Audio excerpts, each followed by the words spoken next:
¿Y qué tal? Bienvenidos otra vez a las lecturas de un man cualquiera. Y bueno, sin muchos preámbulos, vengo con la tercera y última parte del texto que escribí sobre tener 19 años por segunda vez, a partir del prólogo sobre tener 19 de Stephen King como prólogo a la Torre Oscura, a los primeros cuatro tomos de la Torre Oscura. Entonces hoy, antes de leer el texto, simplemente voy a referir dos párrafos de ese prólogo, eh, los dos párrafos que yo creo que son como los que más me conmueven de ese texto de Stephen King. Es esta parte donde dice: otro aspecto de tener 19 años, por si te interesa, es que a esa edad, creo, muchos de nosotros nos atascamos de algún modo, mental o emocionalmente, sino físicamente. Los años pasan y un buen día te paras frente al espejo con verdadera perplejidad. ¿Por qué tengo estos granos en la cara?, te preguntas. ¿De dónde salió esta estúpida barriga? Rayos. Solo tengo 19 años. No se trata de nada del otro mundo, pero de ninguna manera lo sustrae a uno del asombro. El tiempo trae el gris a tu barba. El tiempo se lleva tu destreza. Y todo el rato te estás diciendo, tonto de ti, que aún sigue de tu lado. Tu parte lógica lo sabe bien, pero tu corazón se niega a creerlo. Si tienes suerte, el chico de la patrulla, que te detiene por ir demasiado rápido y por divertirte demasiado, también te proporciona una dosis de sales olorosas. Eso fue más o menos lo que me pasó cuando se acercaba el final del siglo XX. Llego con la forma de una camioneta Plymouth que me arrojó al costado de un sendero de mi ciudad natal. Lo que me gusta mucho entonces de esos dos párrafos iniciales, eh, es el asunto pues como de la conciencia ya definitiva de la muerte que adquiere eh, Stephen King como autor, como ser humano. eh, y cómo eso determina de cierta manera las decisiones que va a seguir tomando, que quiere seguir tomando con respecto a su trabajo de creación literaria.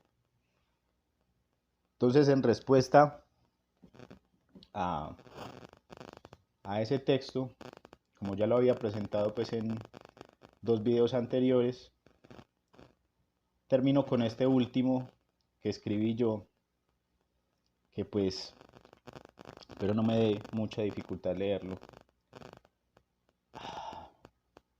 porque creo que es una confesión incluso un poco incómoda. Sobre tener 19 años por segunda vez, parte 3. El 11 de marzo de 2012 decidí que ese año me iba a suicidar. Tomé la decisión por la mañana, cuando arrancaron los síntomas de depresión que me atacan siempre ese día, como me ocurría desde los 7 años y me ocurre todavía, aunque ahora no con tanta fuerza gracias a varios factores de los que hablaré ahorita.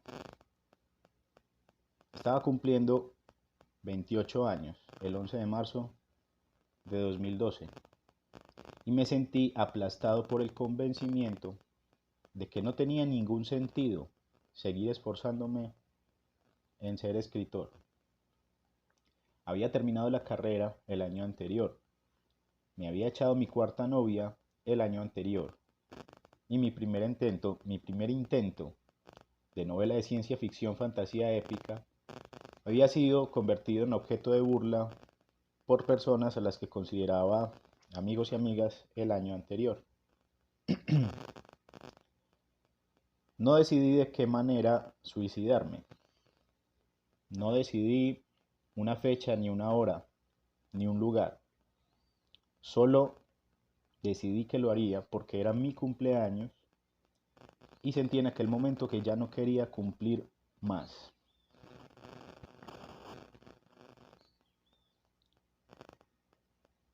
8 años atrás habían ocurrido los atentados en el metro de Madrid y el año anterior había ocurrido un tsunami en esa fecha exacta, el 11 de marzo.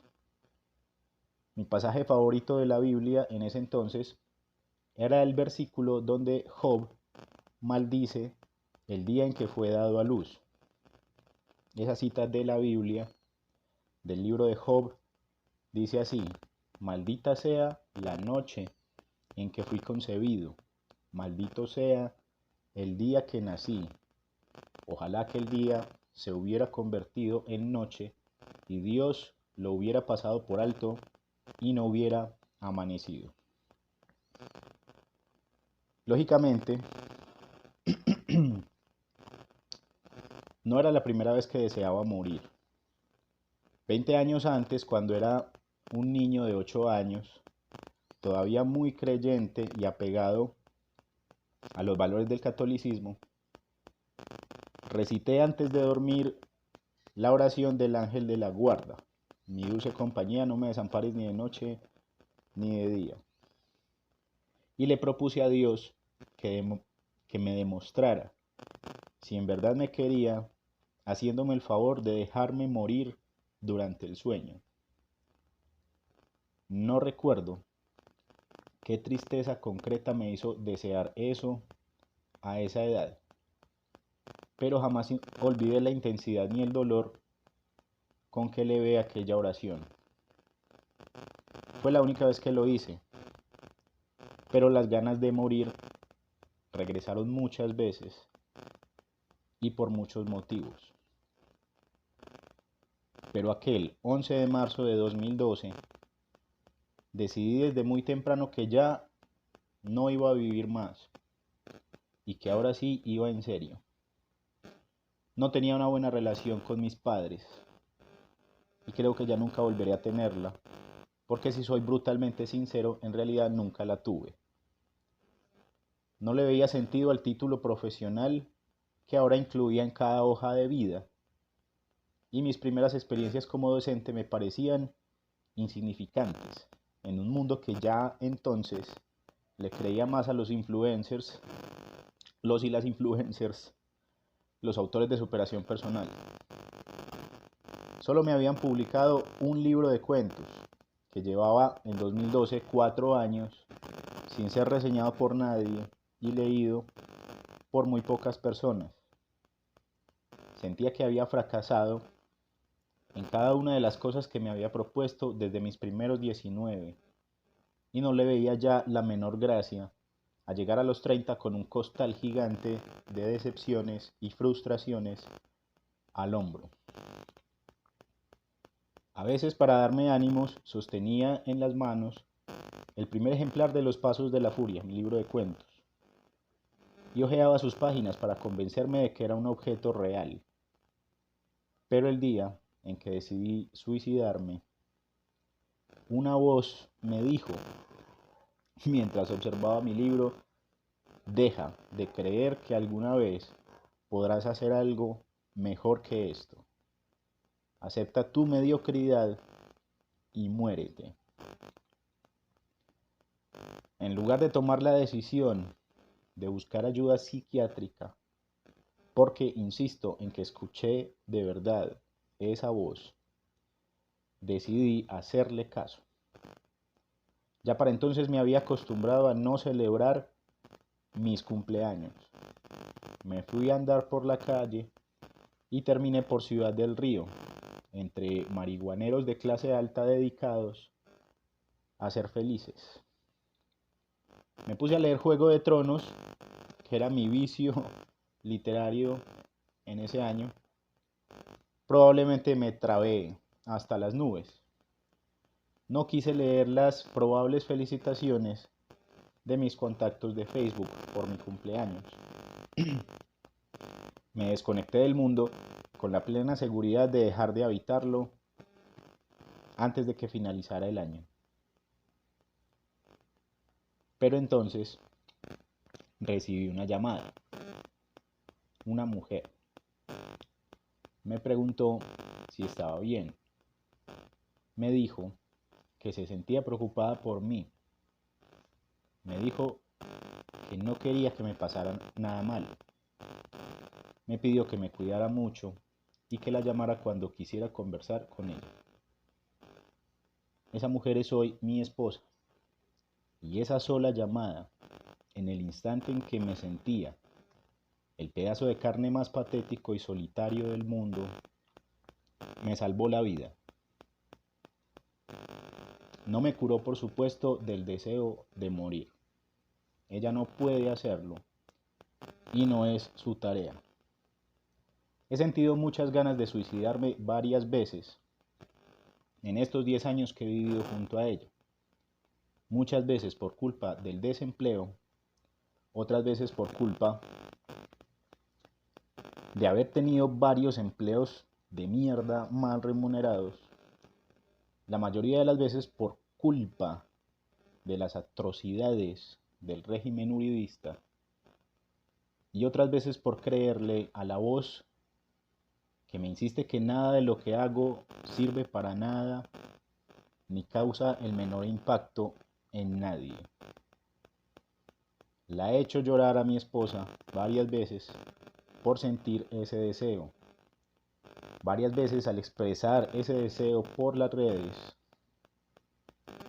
porque no me da vergüenza expresarlo y creo que a nadie debería darle vergüenza expresar que se quiere morir. Me han dicho que no debería pensar esas cosas solo por el hecho de que vivo con mi esposa y por lo tanto no tengo razones válidas para querer morirme. No he perdido el tiempo en tratar de explicar que no importa cuántas cosas buenas me pasen en la vida, cuántos triunfos acumule, cuántas metas alcance. Ese deseo estará ahí por siempre y estoy casi seguro de que tarde o temprano ganará la batalla. Lo que sí me ha enseñado mi esposa es que la vida, aunque carece de sentido, abunda en encanto, abunda en belleza, abunda en historias que vale la pena contar, que es necesario contar. Mi esposa me ha enseñado que no existe el destino y que por lo tanto no hay más remedio que disfrutar el viaje. Mi esposa me ha enseñado que en el infierno de la realidad también se puede amar y que el amor es el motor más efectivo de la ficción. Al año siguiente de aquella llamada yo ya vivía con ella. Había decidido que mi primera novela sería una historia de zombies, para vergüenza, del Carlitos Aguirre de 19, adoctrinado por la idea de que las historias de terror no eran literatura.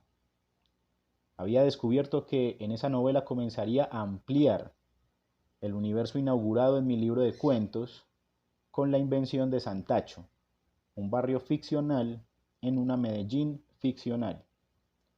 Había comprobado que no me importaría no publicar aquella novela.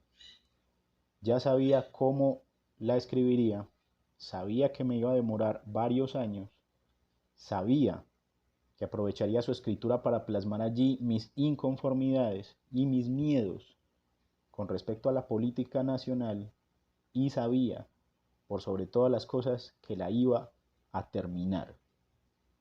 Así sucedió.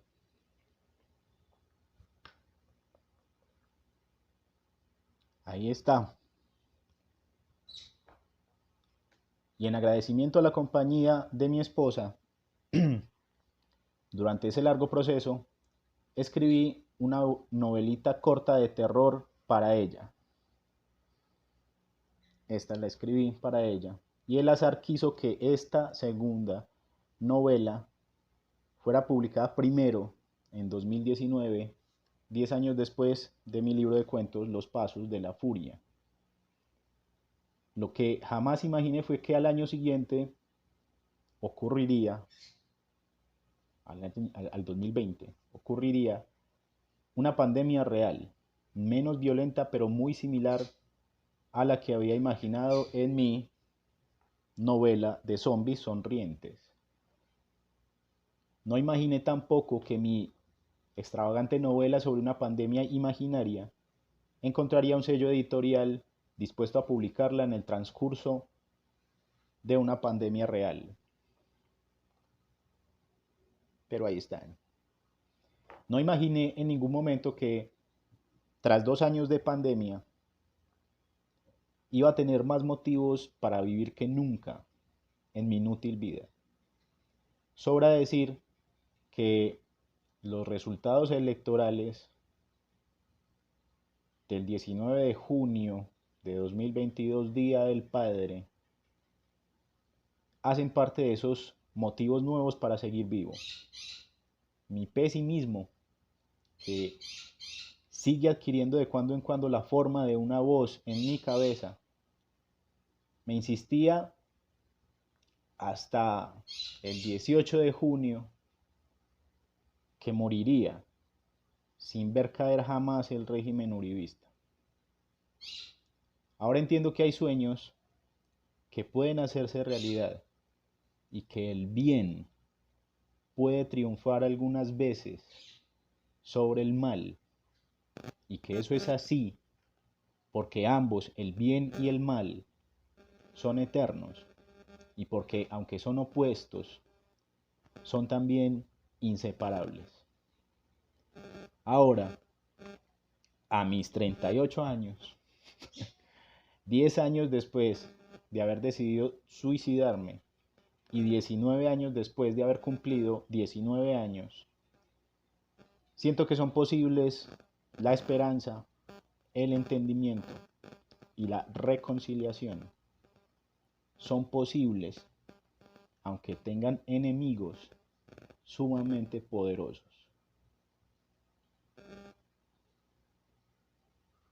El 19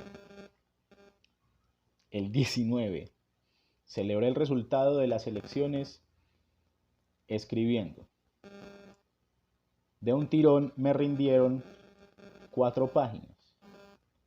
Volví a estar cerca de esos personajes a los que construí durante 8 años y a los que quiero como si se tratara de personas reales. Mientras lo hacía, charlaba con mi esposa, la veía leer, compartía un cigarrillo con ella y confié una vez más en la verdad del amor, que es la misma verdad de la ficción. La magia existe. Largos días y gratas noches, queridos lectores constantes. Sé que llegaron conmigo hasta esta parte del video y deseo de todo corazón que sus días sean largos sobre la tierra. Gracias a Don Fer que ayer me regaló Mientras escribo de Stephen King, y vendrán nuevos videos de ejercicios de escritura ahora que tengo este libro tan maravilloso sobre la escritura. Sigan cuidándose bastante.